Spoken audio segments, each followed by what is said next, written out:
All right, YouTube, it's been a little while since I posted a video. So this one I'm going to pass along a little tip about setting up a guitar. This applies to any guitar. I just happen to be playing my mono price. I think it's a Route 66, 100, 130 bucks, depending on if you get it on sale.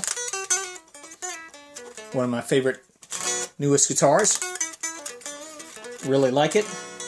But one of the things about getting new guitars, particularly ones that are in the lower end of the spectrum as far as cost, they come with a lot of nice finish, and you can see the finish kind of reflecting here. And that's a nice finish right there, very nice. But the disadvantage of a great finish like that is that more than likely that's going to be on your neck too. So it seems kind of counterintuitive that the glossy neck would be very fast, but it's really not. And I'll pass along a tip that someone that I used to play with that had many years of experience passed along to me, and I'll pass along to you, is that generally when you get a new guitar neck, they put a little bit too much finish on the back of the neck. So you want to kind of take a little bit of that off, not a lot. So what you want to get is something like this. This is 600 grit ultra fine sandpaper. So what you do, and I've already done it for this guitar, but I'll give you a little example.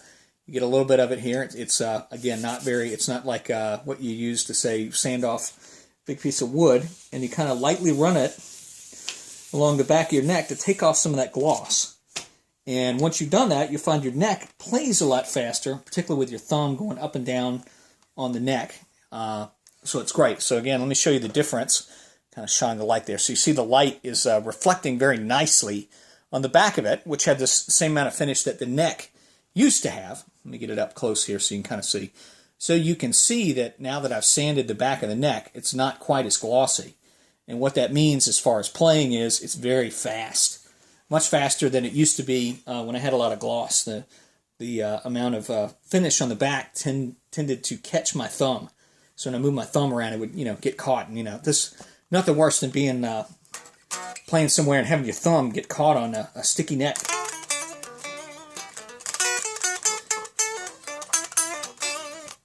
Not even plugged in an amp right now. Really like this guitar.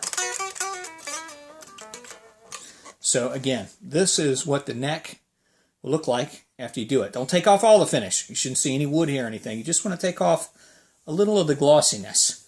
And once you do that, you'll find that it's much slicker for your fingers to go up and down, rather than this kind of look right here where you got the very reflective, lots of finish, which is great for the back of the guitar, great for the front of the guitar. Look at that. What a great finish on that guitar. But you generally don't want that on the neck of your guitar. You want your neck to be a little bit rougher so you can, or a little bit less smooth, I guess is what I'm talking about. So you can move your thumb up and down, and it's very fast. And I know it kind of sounds like the opposite of what you want. Like, hey man, if it's real glossy like this, it seems like my fingers would go around. But you can actually see the difference. Like right here, I can feel my fingers kind of sticking. And when I go along where I sanded it, it does not stick. So it's a neat little trick to put on your guitars. Don't do too much. You don't want to see any wood on the back, but it will help improve the playability of the neck of your guitar. And that applies if you got a finish. If you've got a guitar with without a finish on the back, you may need to do something different. And this video is not going to talk about that. I'm only talking about new guitars that you get that have a lot of finish on the back. Get 600 grit sandpaper, kind of lightly go up and down it a couple times to take off a little of that sheen on it, so you've got a much slicker playing neck. So keep rocking on. Talk to you later.